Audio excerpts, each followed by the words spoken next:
The following program contains scenes and language of a frank and explicit nature. Viewer discretion is advised.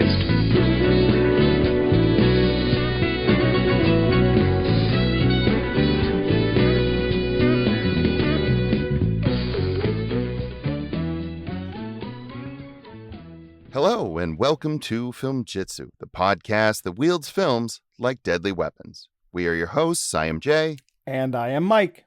On this episode, Mike had to endure the 2016 family comedy fantasy 9 Lives, directed by the Addams Family's Barry Sonnenfeld, and starring the now ostracized superstar actor Kevin Spacey.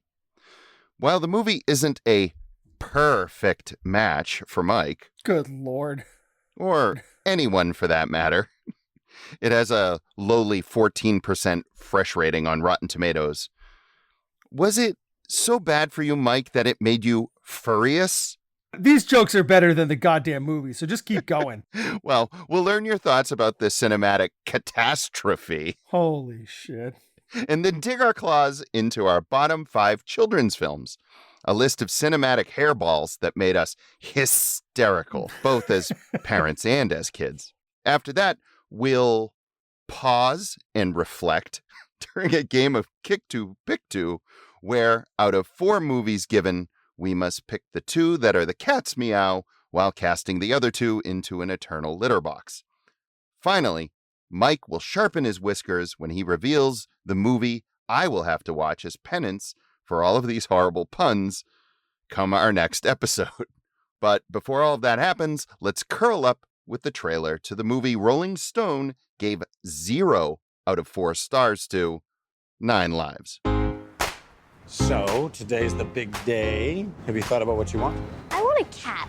Well, I don't think our building takes pets. You own the building. Okay, first piece for the birthday girl. And save some for Daddy. Just put it in the freezer next to last year's slice. What? Tom Brand excelled at business, The Firebrand Tower will be the tallest building in North America. but failed at what mattered most. Hi, Tom. Yes, I know. I'm late. You gotta be here, and you have to bring an exceptional gift. Hello? Now, a mysterious man You look familiar. I'm Tom Brand. I own Firebrand. Yes, I use the newspaper in the poopy boxes, and I see your face all the time. is about to change everything. Can I just pick out a cat and then I'll be on my way? He likes you. Yeah, keep the change. Okay, cats, I'm sorry? let's do this. So, what you doing in there? Wait a minute. I'm a cat!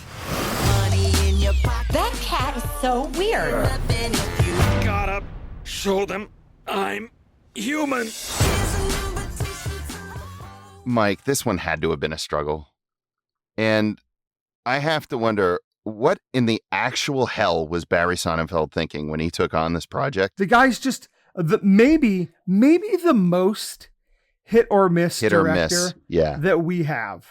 It really might be. We all know him from the Addams Family, the good one with Angelica Houston and Raul Julia, right? We know him for the 3 Men in Black movies that actually matter.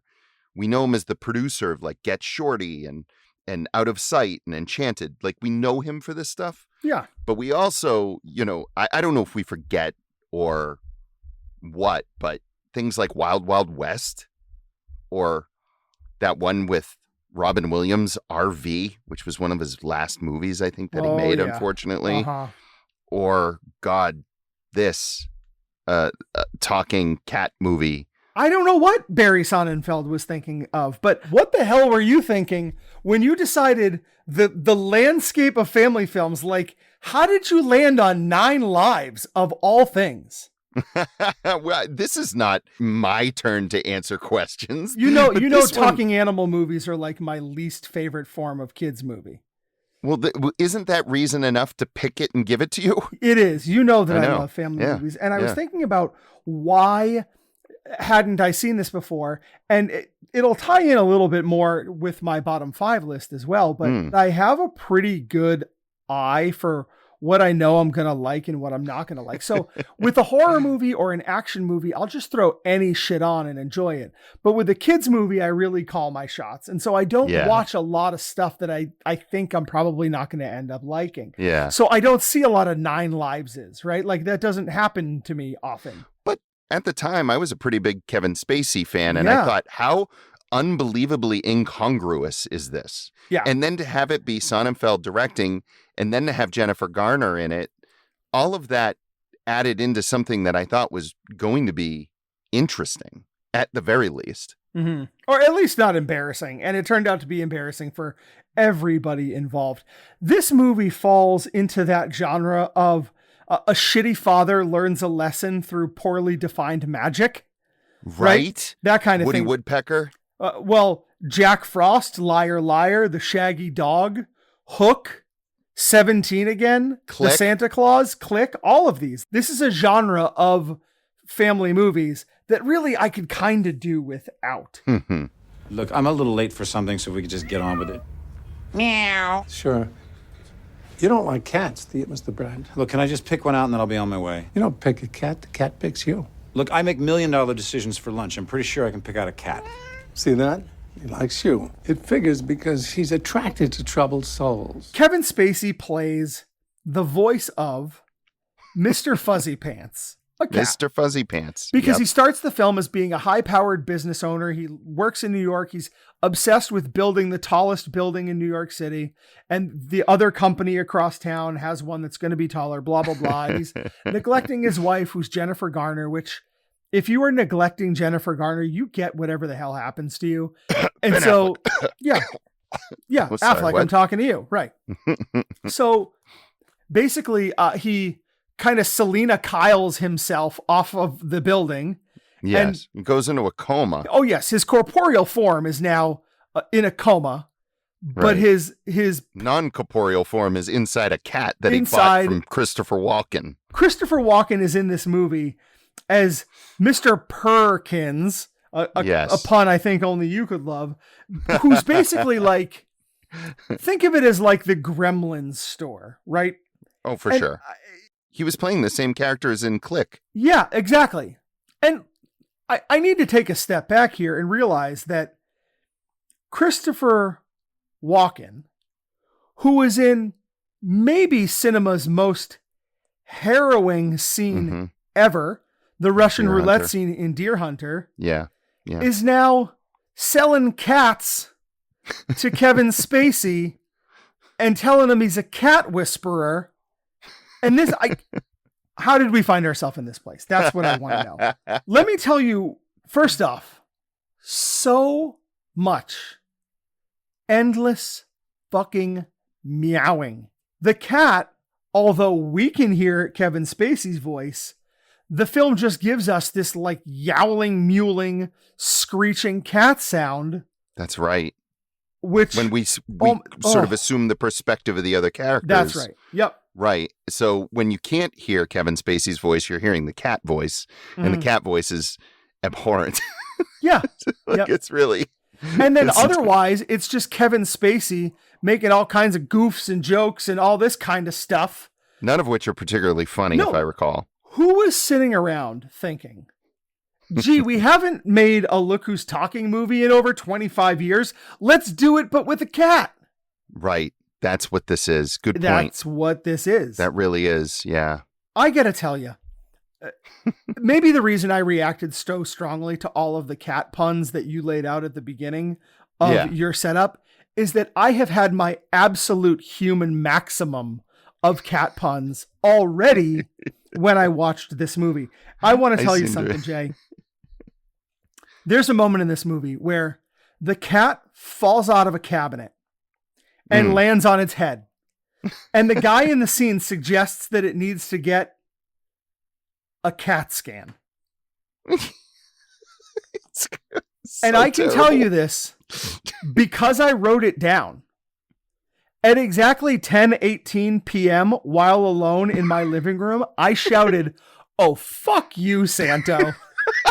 Yes. Yeah. This is This is what you deserve, It Merrigan. is kind of what I deserve. Yeah. No, it is what you deserve. Not kinda. I like the way you try to coach it. You deserve this so much for Halloween Kills. So much. Just for that one movie. Never mind Halloween 2018. Never mind Cats. Cats, you motherfucker. You started the show with me. Yeah, I with did make you fucking watch Cats. Yeah, I mean, what happens during Halloween stays at Halloween, but you're right. I guess maybe this is what I get for Cats. Sure. Anything that happens to you from now on that's absolutely horrible, that you wonder why you're sitting there watching what you're watching, you earned it. Okay, but let me tell you what this movie does. In this movie, we have a moment where Kevin Spacey utters the line, "I should have been a better dad."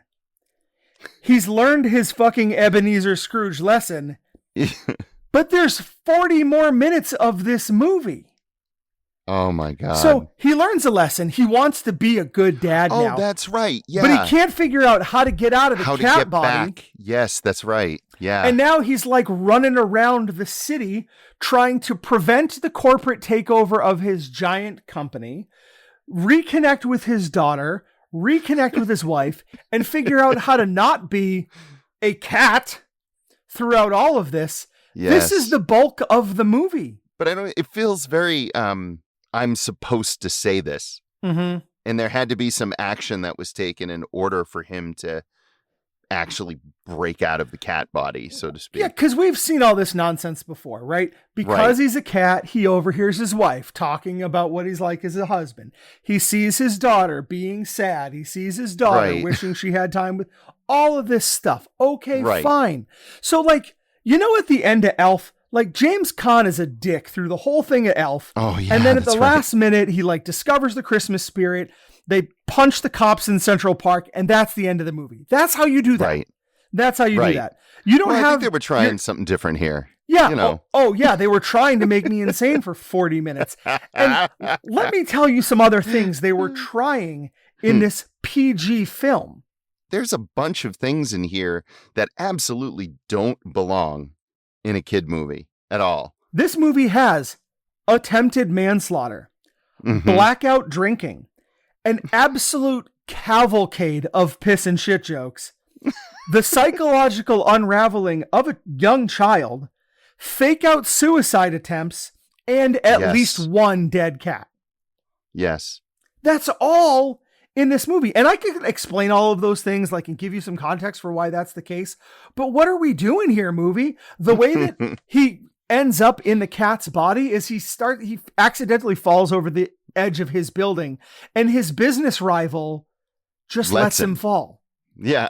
That is dark shit in the first 5 minutes of a kid's movie. Mr. Fuzzy Pants was the last thing her father gave her, so she's really latched on.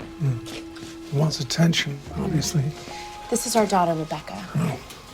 You are going to tell them every word I say. Oh! Good move. Nice. You try it. Your dad bought this cat at my store. Did you know that? Who cares? Just translate. I remember he said he wanted you to have exactly what you asked for. Hey, cat freak. I didn't call you down here to ignore me. Could we have a moment of privacy, please? You in the cat? Yeah. Okay. There's like a 10-minute sequence of him coming to terms with the idea of shitting in a box. Oh, man. Yeah. Oof. That's rough. I watched Kevin Spacey as a computer cat figure out how to shit in a box. And do you know how he did it? He did it by dumping scotch into a cat's bowl and licking it up until he blacked out. And then when he woke up, he felt like he could shit in the box. This is a movie you made me watch. This is good lesson. Good lessons for children. This is great. This is good stuff. I always try to get into the head of the filmmakers when I watch something like this to see what they're trying to do that's different and what they're trying to subvert.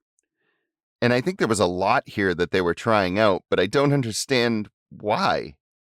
Why were they doing any of this? It's interesting timing because this movie was made. Let me just run it down real quick because Kevin Spacey, like you said, I was a big fan. He is an enormously successful actor on stage, on the big screen, on the small screen. He was making and winning a lot of awards for House of Cards just before this. So this was not a project that like he was disgraced and disappeared and this is the only work he could get. No kidding. I know. He's basically doing his House of Cards voiceover work, except it's a goddamn cat.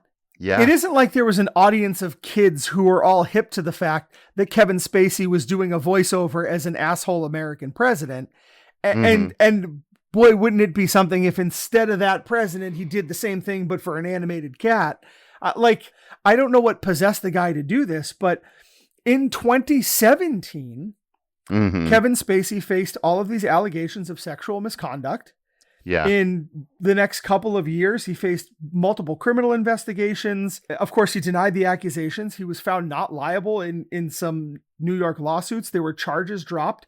So throughout all of this, the man hasn't been found or held accountable for any of these allegations. We would expect that all of that would happen and then he would make this movie. That's right. And that's not the way it went down. He was accused of a lot of things and a legal process absolved him of all those things. And I don't know if any one of those carries more or less weight than the other, except that my default position is usually to listen to a victim and believe what they have to say, at least. So but this movie is such garbage that like it doesn't make sense to even talk about that. But it's a hard thing because we're confronted with this thing so much more often now, is that we all have to have this thing about how do we separate the art from the artist? Do we, can we, should we?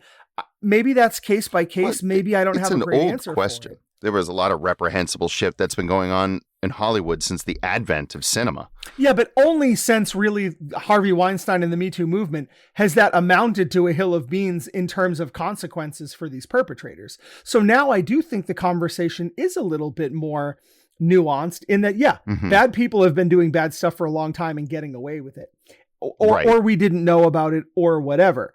Now, under the clear light of day, we have some choices to make about the content that we consume.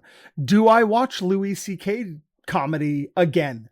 Do I laugh at the old jokes, but not the new jokes? Do I write them off altogether? How could I possibly watch The Cosby Show and enjoy it for the wonderful family show that it was when the lead actor is an actual monster? I can't. Is it different with Kevin Spacey because he was absolved through a legal process? I don't know that it is. But again, this is a movie where a cartoon cat struggles with how to shit in a box as he's learning to be a better dad. So good. So good. But I have learned a valuable lesson in previous episodes, like I Am a Ghost, where I have learned to trust you on this thing, because some of our best episodes have been about these movies that I had written off as being kind of like B-team movies. And yet we always find ourselves with an interesting conversation with them. So I have absolutely learned to trust you on this account. I think that the actual goal really for me here was I wanted to get your opinion because I knew you would be eloquent if pushed, talking about guys like Louis C.K. and Bill Cosby and the impact of their actions on the art that you consumed and the art that you will consume. And just hearing you talk about that when it's juxtaposed against a CG cat movie, to me, this is what Filmjitsu is. Right? It takes the absolute ever-loving, ludicrous nature of cinema and then smashes it against real conversations about interesting topics. Boom. So we can talk about Barry Sonnenfeld and whether or not he makes good decisions for his career. I think it's pretty obvious he doesn't. Or we could talk a little bit, not extensively, about the relationship of artists to their art and who they are as people and if that impacts the art. Kevin Spacey often plays terrible people. It's a frequent thing. Yeah, he's very good at it. So prevalent in his work. I just think like something like Swimming with Sharks, which is a movie I absolutely loved. Will I go back and watch it again? I don't know. Yeah. I don't know that I will. Yeah. I might. I just watched Woody Allen's Love and Death, which was one of my favorite movies, period. Not just of his, period. And I just went back and I really enjoyed it. Like I really liked it. And I thought to myself as I'm watching it, fuck, what do I do with this? Yep. I don't know what to feel right now. In a post-Me Too world, and especially as it pertains to film and contemporary entertainers, we grapple with this, but we are very comfortable with overlooking things from the people that we grew up with or have been around forever. I talk about it often when I talk about music. Listen, I wasn't there, but I am sure that Led Zeppelin was up to some absolutely heinous things with underage groupies back in the day, right? Interesting. Yeah. Those 60s rock stars that, I mean, it's Hollywood legend what they got up to back in the day, right? We're still all completely fine with that. And we're not having conversations about canceling classic rock because it was just sort of like the time. Well, that's not a better answer than what somebody's getting up to in 2024 or 2022 or 2016 when Kevin Spacey found himself on the wrong side of all of these accusations. So what do we do with that? You know, do we only, is it sort of post Me Too? Like now we've decided from here on out we care, but everybody else is just grandfathered into being a piece of shit? I don't know. Why am I talking about that during a 9 Lives episode? I hate you. But I think it's the amorphous nature of how we respond to art. And I think that that's the thing. It's not a black and white solution. There isn't one. Yeah. There are artists that I do like that maybe I found out who they were well after, right? Roman Polanski was right up front kind of in my experience. Like, oh, here's this guy's movies. By the way, he's a terrible dude. Do I still like Chinatown? Because you can't say in a movie specifically, right? Roman Polanski directed the movie, but I can't say that Jack Nicholson wasn't terrific in it, or that Faye Dunaway wasn't absolutely stunning and terrific in it, or that, you know, anybody. You can't just say, no, it's gone. It's a gray area. It always will be, no matter what, even when you hate a guy. I say it all the time. If we require artists to pass a purity test, then we don't have art anymore. Correct. Yeah. So where does that leave us as people in the world who are like trying to do the right thing and trying not to sign off on bad behavior or support people who have acted poorly? And the world doesn't seem to give us a whole lot of choices outside of that. And so I think this is kind of what makes art so vital to our human experience, is that it causes us to grapple with ourselves in a way that other things don't. Yeah. Even something as drop dead stupid as fucking 9 Lives. I hate you. How many bad Kevin Spacey movies are there? Come on. Yeah, you're not wrong. Not the a guy's lot. Right. fucking great. He is a great fucking He's actor. so good. He's so good. And the funny so it's thing like, is, how do like, we talk about? How do we get to talk about him on the podcast? We have to take this. Well, you thought I hated cats before. Oh boy. Oh boy. That's it. I have used all 9 of my fucking lives on this movie. That's for sure. 5, 4, 3, 2, 1. Mike, I thought that this episode, the natural bottom 5, the absolute natural bottom 5, was the bottom 5 that this movie, 9 Lives, would be number 1 on many, many people's lists. And that is bottom 5 children's films. Absolutely. Well, hold on here. Oh, hold on. Because that is not what the bottom 5 was. What was it? This matters. You said bottom 5 kids movies. I did say that. I did. Yes, that's true. And that matters to me for this list. All right. I want to know what's the difference then? Children's films, kids movies. What's the difference? Well, I decided that, like I said before, this list was kind of hard for me because I don't have a lot of kid movies, children's movies that I have seen that I would put on a bottom 5 list. Sure. Most of the stuff that I am never going to allow myself to be Elmo and Grouchlanded. You know what I mean? Like, that's not going to happen to me. So I most of the kids' movies rattling around in my brain are good. And so I had to do what I like to do on Filmjitsu, which is make up my own goddamn rules for like what a kids movie is. So maybe a kids movie is a film about kids. Maybe a kids movie is a film with kids as in the central characters. Or Very maybe, clever. and I'm just going to start here with my number 5, maybe a kids movie is something that Larry Clark directed in 1995. Oh, no. Literally kids. As if we haven't talked enough about that movie on our podcast. That's exactly right. So we have done an entire episode on Larry Clark's film Kids. For our listeners, if you're interested, you can go back into the catalog. And I think it was December of last year was when you reviewed, I think really eloquently, Larry Clark's Kids, a movie that I still, after thinking a lot about it and going back and listening to our episode again to really, we did bottom 5 kids. And you talked about somebody like Chris, the bully from Carrie. It was a good list of bad kids. And so despite what I think was a really well presented argument for why you came out of that full episode being more positive on the film than you thought you would have been, I thought a lot about it since then. I think you make really, really great points. And I still fucking hate that movie. I still think it is male gazy exploitation. Yeah. It's just still not for me. That's the whole point. You're not supposed to like that movie. A movie can have merit. You can still never, ever want to watch it again. Yeah. You can still never. I think I was pretty clear. I get what they're going with here. I can see that there's art on screen. I never need to experience this again. Yeah. If I were to interpret it the way that you interpreted it, I would have put it on my bottom 5 for sure. Yeah. No matter how positive I came out on it. That's why it's here, buddy. This is me being literal. The bottom 5 you gave me was kids movies. Kids movies. This is the movie called Kids, and I hate it. Yep, I get it.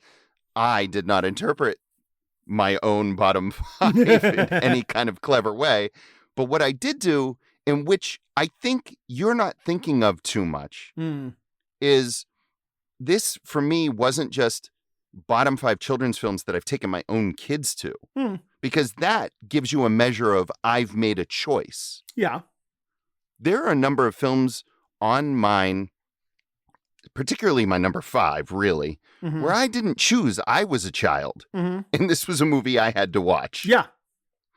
And in this case, it was 1975's The Apple Dumpling Gang. They were feared by no one. All right. Maybe we could head them off the path. Scared by anyone. That is the most humiliating thing that's ever happened to me. And were considered the clumsiest desperados that ever graced the Old West. You two couldn't take candy away from a baby without coming out on the short end. Tim Conway and Don Knotts star in the outrageous Western comedy, The Apple Dumpling Gang. Are you going to say bad things about Don Knotts right now? Actually, what's funny is I'm not going to say anything bad about Don Knotts, which is great. But I will say that this is a horrendously unfunny, dusty, old, dumb Disney live-action piece of garbage. Yeah, that I haven't stars seen it in ages. Don Knotts. Ages. That stars Tim Conway. That stars Harry Morgan. That stars Bill freaking Bixby. He's in this. Really? Yes. I think I'm going to watch The Apple Dumpling Gang tonight. Oh, don't. Trust me. Do not do it. I wish that our listeners could see the genuine look of concern for a dear friend that you just had on your face. And you're like, right? No, don't. I have never felt more loved by you than I did in that one moment. Look, when this movie came out, Mike, I was 5 years old. The movie was made in 1975. I saw it in probably 1980 as a preschooler. Yeah. And somehow, even then, I knew that bad slapstick is the lowest form of comedy that there is. And I loved Don Knotts. On Three's Company, I adored him. But in this weird comedy Western hybrid, his appearances, as well as Tim Conway's, they were like these momentary bright spots in an endless wasteland of terrible Benny Hill style like tomfoolery, but without the British eye candy. Right. So it's just I guess, what would you expect out of the guy that directed The Cat from Outer Space?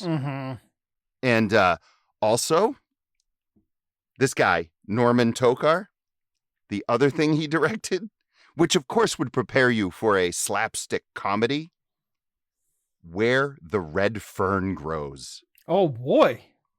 Yes, the childhood ruining Yeah. Where the Red Fern Grows. You know, that could have been on my list now that I think about it. Oh, for sure. We should have, like, that or Old Yeller. There should just been, like, the dog died movie. Wait a second. Is Old Yeller not on your list? Old Yeller is not on my list. It's not on my list either. Why do we even have a podcast? What the fuck? Yeah. Do you know why Old Yeller's not on my list? Have you never seen it?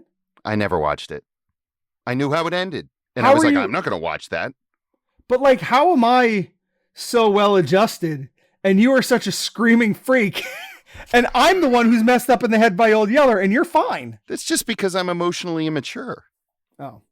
Well, my parents subjected me to dog death before I was like tying my own shoes or whatever. I definitely was wearing Velcro shoes the first time I saw that dog die. There you go. All right. Well, it feels like the whole rest of this thing is just a waste of time. I don't even know why we're doing it, but I'll give you my number 4. It's not fucking Old Yeller. I can tell you that. My number 4 is The Wizard of Oz. Wait, what? It's The Wizard of Oz. What do you... So, okay, hold on. Wait. Dorothy, Wait. the Tin Man. Wizard of Oz was going to be my number 5 because I genuinely don't like the movie, but you love it. That's right, because I'm not talking about the Judy Garland Wizard of Oz. What? I'm talking about the 1925 Larry Sermon silent film, The Wizard of Oz, which is absolute weapons-grade fucking nightmare fuel, Jason. Like a lot of the things in the 1920s with all that like black and white herky-jerky. The Chiaroscuro and the German expressionists. Yes. And it's terrifying. Just think of every like it. old-timey Halloween costume you've ever seen and how just this movie is terrifying. Imagine a nightmare, the worst nightmare you've ever had, okay? Now imagine that nightmare, like the nightmare itself. Yeah. Is doing 1986 cocaine. Like Ronald Reagan in the White House, fresh off like the Colombian cartels, pure just like Gordon Gekko booger sugar is what the nightmare is doing. The film has Oliver Hardy, as in Laurel and Hardy, in it as the Tin Man. Larry Sermon, the director, is also in the film as the Scarecrow. His wife played Dorothy. The film is miles different than the novel and even miles further apart from the Judy Garland film that we know and that I love. It was a bad film made for kids. Kids kind of liked it. It was fairly well reviewed actually in the 20s, but it was such an abject financial failure because the studio that was making it and promoting it went bankrupt just before it came out. So there were theaters that didn't even get the reels they were supposed to have. So this movie made no money. It also bankrupted Larry Sermon, the director, to such an extent that he died at 39 years old. Whoa. And Variety magazine said that one of the contributing factors of his death was something like persistent worry over his financial situation. Basically, this movie bankrupted him to death. Whoa. What a great choice for a bottom 5. Yeah. So far, you've had 2 choices that could have been number 1. Could be. Wow. Well, mine is not that old. We're now going into the time where I was taking my children to the movie theater as a way to, I think, relax because, you know, being a parent, you need that time. And so I took my son to see one that you probably were wise enough to avoid based on what you said earlier. And this was Doug Streetland and Nicholas Stoller's film from 2016, Storks. Oh, Christ. Nicholas Stoller's resume actually includes a wonderful Pixar short that maybe you've seen called Presto, about a magician's fed up bunny. Yes. Yeah. Okay. But yeah, it's really good. Doug Streetland's career as a director kind of connects the dots to Storks, which is obnoxious, loud, unfunny, loud, frenetic, loud, just this mess of a children's movie about where babies come from. But Stoller is the director behind the 2 Neighbors movies that star Seth Rogen and Zac Efron. Yeah. And Get Him to the Greek. Right. With that professional shitheel Russell Brand. So, yes, he did Forgetting Sarah Marshall too. Yes, and we'll give him his he's accolades actually for like that. a pretty well-regarded director of comedies. Well, okay. Not my kind of comedy. Yeah, people know who he is, and they know the kind of movies that he can, Sarah Marshall and that kind of thing. He's known for that. Okay, let's think about something like Neighbors, right? And let's combine it with CG animation. Right. Okay? It's the first children's movie that I've ever seen that made me realize I was getting too old for children's movies. Yeah. I was cranky and frustrated by it.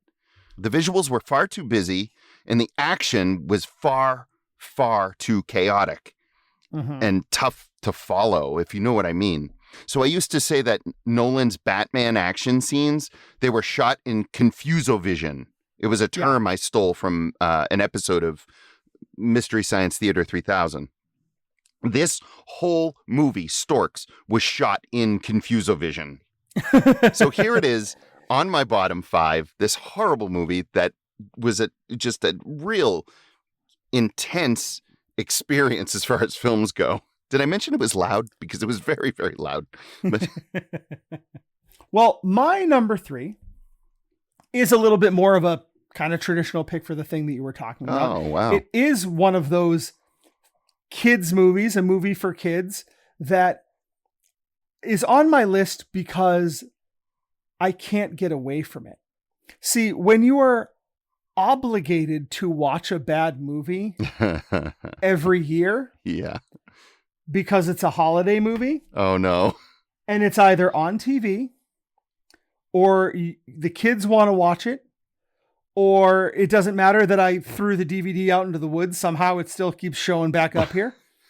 I am talking about the 1969 Rankin and Bass Frosty the Snowman. What the fuck, Karabe? Oh no. Oatmeal? Oatmeal? How about Frosty? Frosty? Yeah, Frosty it is. Frosty the Snowman. Yay! Yay! Frosty the Snowman. What a happy jolly soul. That's rough. It is so annoying. And it maybe actually doesn't qualify for the list. It's not feature length. It's only 18 minutes, but it feels like it's 3 hours long. You're kidding me. Yeah, it's super short. It's that short? Yeah, these Rankin and Bass Christmas things are not full length. They're not even 60 minutes at most of the time. So this is very short. Even a Jimmy Durante voiceover doesn't help it. It's the most annoying thing that comes on my television every year. And I can't make it go away because Christmas comes but once a year. Get your corncob bite. Oh. You really made me angry this episode. I wasn't expecting to be so like pissed at this kids episode, but you really kind of pissed me off this time. Interestingly, my number 3 has a winter connection in some way. Snowflake, the White Gorilla. Have you ever even heard of this movie? Probably not. This movie is from 2011. It was directed by André D. Cher. It's actually called Floquet de Neige in its native French. I honestly think it might have been okay in its original language. Uh-huh. I would watch the original with subtitles, but the US dubbed version is the perfect example of what kind of horror happens when children's movies get sloppy American dubs. Snowflake, are your parents up in heaven with all the angel gorillas? I try not to think about it because it makes me sad. Oh, come on. All right, pudding first. Then the hunters came and... Weren't you scared? Nah, I'm tough. Wow. You've got Christopher Lloyd, Ariana Grande, and David Spade collecting paychecks for these horrendously awful voiceovers that they do in this thing. Absolutely not matching at all anywhere near or approximating the emotion of the characters that are on screen. Right. Just bad grunting and really forced laughter and really saccharine emotion and David Spade just being David Spade. Yeah, you could just say David Spade. Yeah, that's pretty much it. I think the thing about this is that because it's a kid's movie and because it was done in French and it was very theatrical, right? All the acting is very, very big in it. The villain character is kind of like that Snidely Whiplash type, or something from like the 1920s almost, right?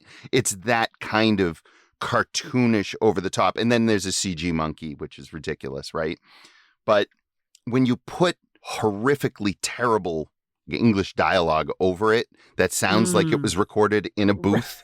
Right. Oh, wow. Yeah. It's what painful. a bad time. I will say, though, there is one voice that I absolutely love, and it doesn't even matter that the rest of all of this was awful. Every time this character came on, it was the voice of a gorilla named Anvil. It was like the alpha gorilla. The man, Keith David. He of John Carpenter's The Thing and They Live. Oh, really? Yeah. The voice of the cat from Coraline. That Keith David. That's amazing. And I got to tell you, every time his voice resonated over the speakers, I found hope. Okay. But otherwise, this is the kind of thing that you would see on a loop played endlessly at Guantanamo. My number 2 is from 2014. It's a film called Goodnight Mommy. Ooh, yeah. Ooh. So we want to talk about kids' movies. This is a movie about kids. Yeah. So it goes on my list, not your list. What this film is about is 2 young children whose mother goes off to the city for some cosmetic facial surgery. She comes back. She's got all these bandages on her face. She's acting strangely. Yeah. And these 2 little shits decide that this is not their real mother. Yeah.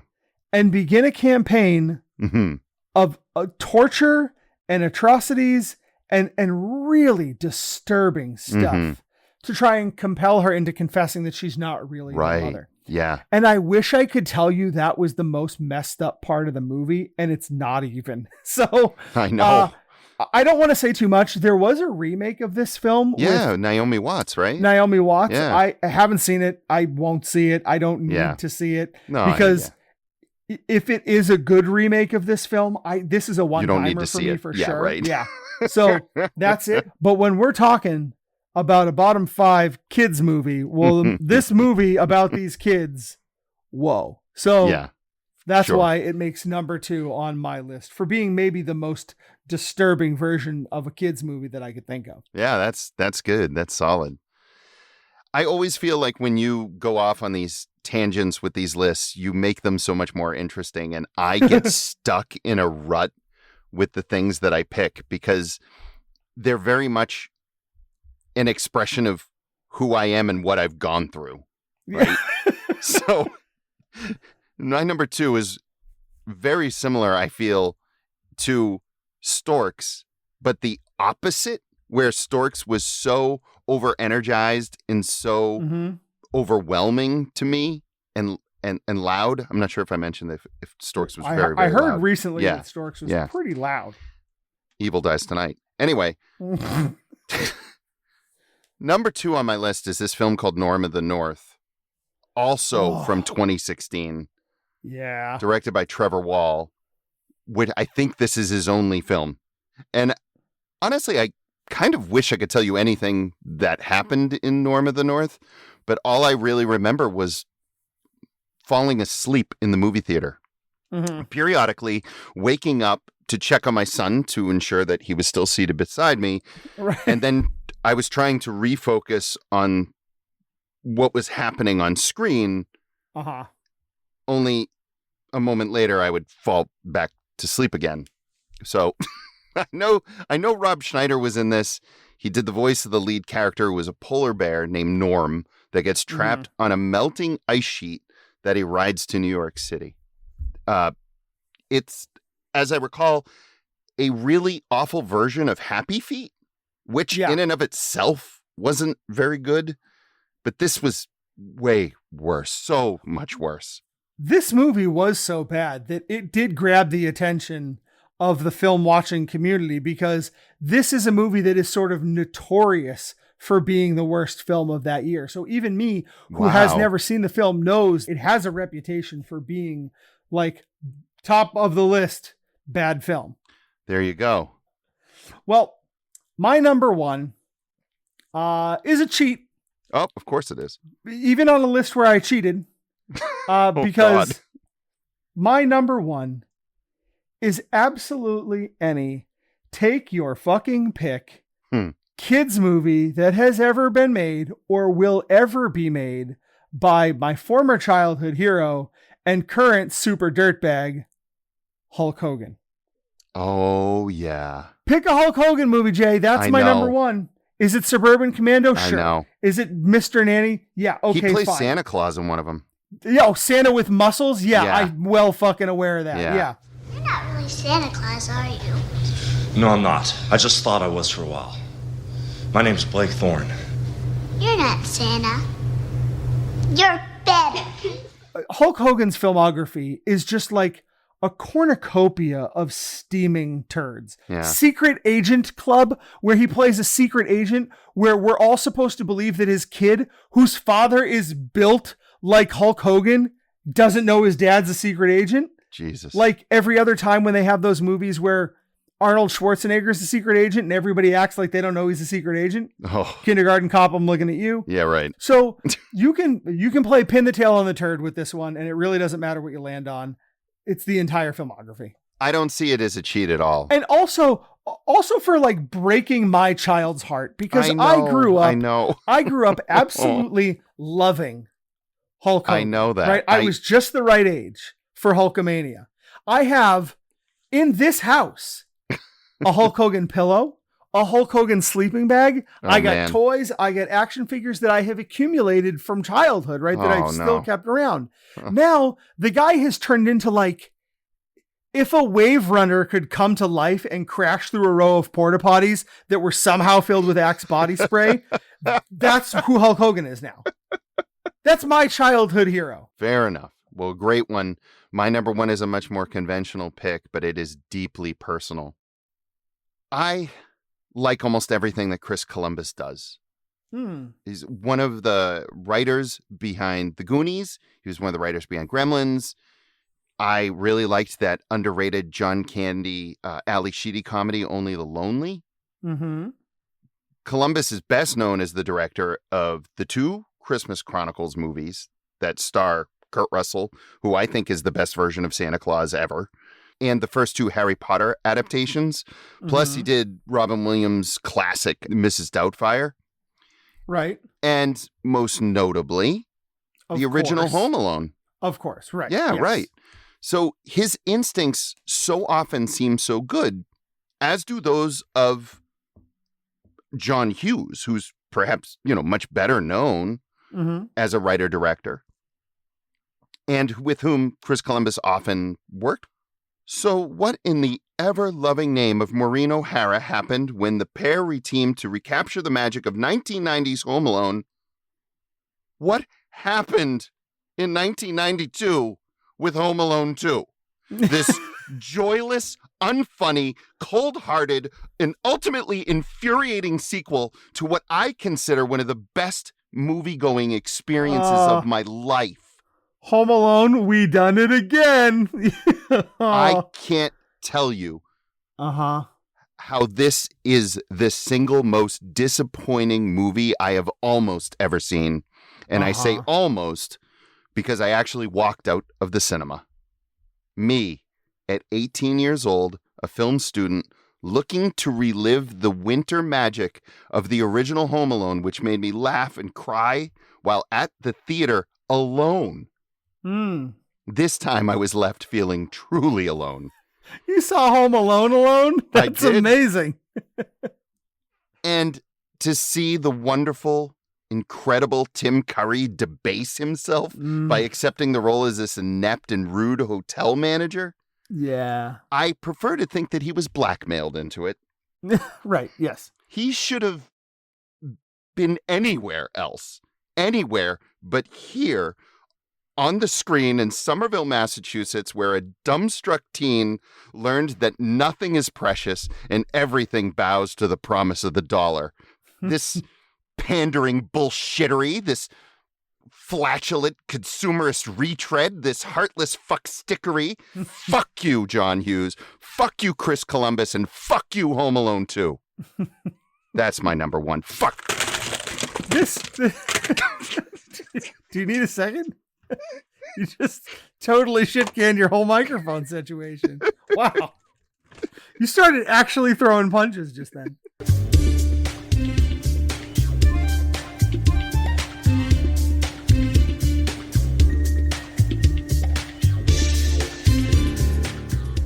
Kick Two, Pick Two is that part of the show where Jason and I like to take 4 films, 4 actors, 4 something connected, and put them out there on the field.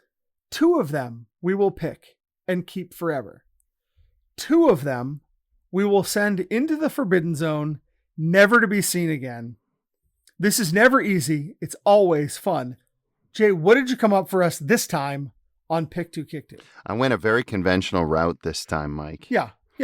And I picked 4 films. Okay. But I very specifically picked 4 family-oriented films. Sure. Yeah. That you love. Oh, that I love. Oh, yes. You made this personal. This time it's personal. Well, everything about this episode has been deeply personal and affecting. We are in a new level of Filmjitsu tonight. Yeah. So the 4 films that you have to choose from are The Wizard of Oz, Mm-hmm. Labyrinth, Okay. Willow, All right. and The Neverending Story. Oh. You know, when you said Wizard of Oz and Labyrinth, I was like, oh, I'm just going to pick the first 2. And then you kept saying movies. Yeah. And now we got a whole 4 list here that I really have to contend with. Yeah. You know how much I love every one of these. Yes, I do. I can tell you, I do know which one is going to be my first bump. There is one of these that is just a little less in my I really hope it's Willow. It's not. Don't Willow. even tell me it's Neverending Story. It's Neverending Story. What is wrong with you? Out of these 4 fucking movies, how do you kick The Neverending Story? I just don't understand you. I didn't say I made my mind up, but like that's some kind of there. As far as thematics go, as far as story goes, as far as the ideas that are presented about childhood, about the death of imagination, about adulthood, some great visuals, some really memorable characters. God damn you. If you kick Neverending Story, I don't know how I'm going to look at you in the eye ever again. I mean, I didn't say I don't like the movie. I'm the guy.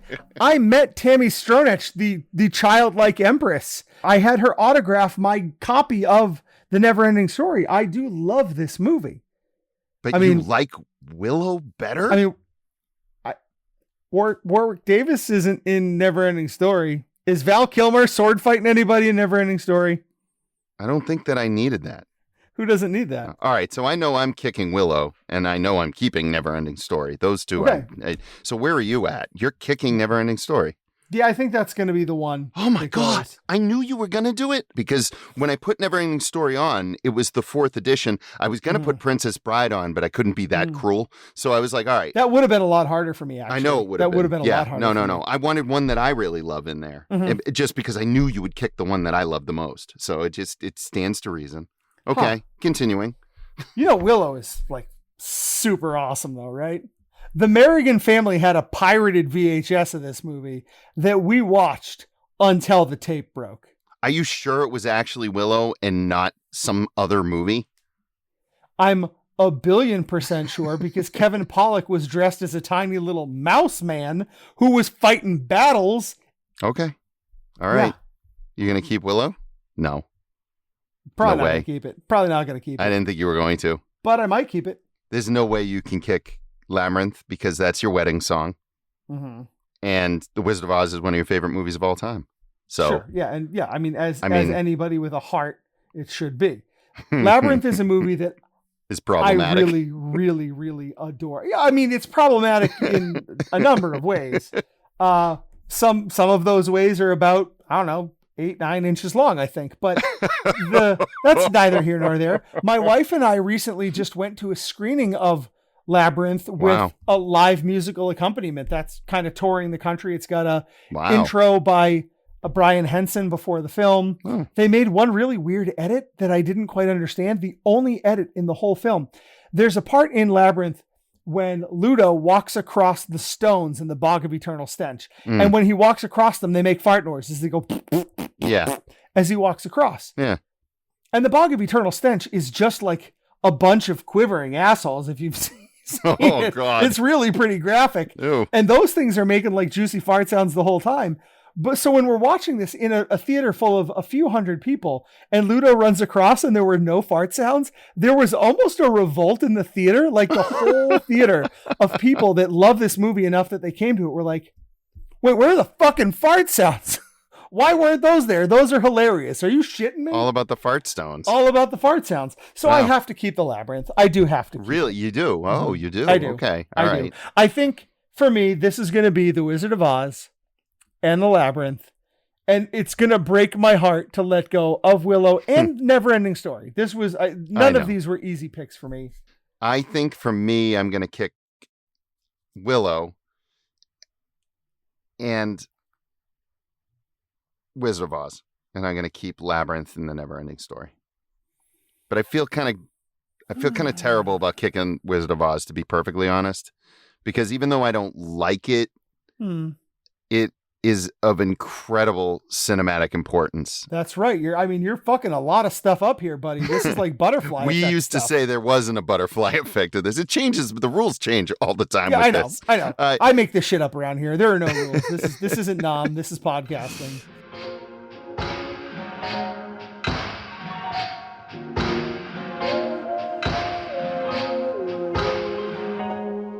Jason, I am excited to tell you what film you're going to be watching for our next episode. Because if my calculations are correct, our next episode comes out the Sunday before Thanksgiving. Oh, okay.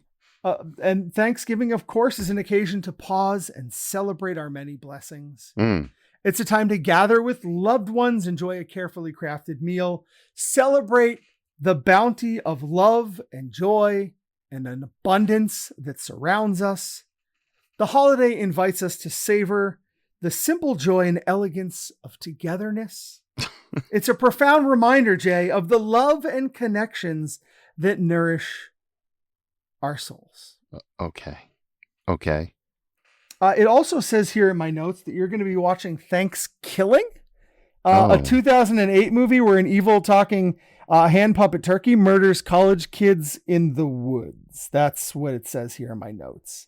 Thanksgiving. I'm not mad at you. I mean, this kind of sounds sort of great, honestly. The turkey talks, you know. No. The turkey talks. It also has one of the super rare IMDb honors of being one of the films where when you go to IMDb and you look up the cast list, there are no photos for almost anyone in the film. It sounds like I'm going home. I love it. What's our bottom 5? You might love it. And actually what I wanted to do for this one is let's keep it simple. This is a movie about a Thanksgiving turkey that murders people. Okay. I decided, why don't we do our bottom 5 high concept films? Oh, okay. Yeah. All right. That is a high concept, right? I mean, it's a high concept, right? Yeah. I mean, like it's an elevator pitch kind of thing, right? That's right. Snakes on a plane. It's a big idea. Big idea. Boom. And sometimes big ideas work and sometimes they really don't work. And that's how they land on a bottom 5 list on Filmjitsu. So that's what we're going to do for our next episode. Awesome. But until then, we have been your hosts. I am Jay. And I am Mike. We'll see you next time.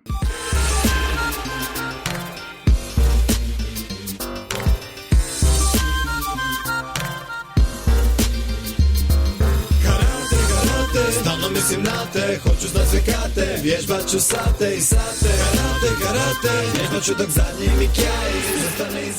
You could have seen Kevin Spacey in Glengarry Glen Ross. Mm-hmm. He would have been great. For sure. What's interesting is he probably could have played every guy in the room. Mm-hmm. Yeah. Oh, that's a show I would go see. See, if like disgraced Hollywood actor Kevin Spacey were opening a show on Broadway where he were playing all the parts in Glengarry Glen Ross, like, what am I not going to go see that? I think I'm probably going to go see that. Yeah, exactly. Man, maybe I'm the problem. Maybe you are.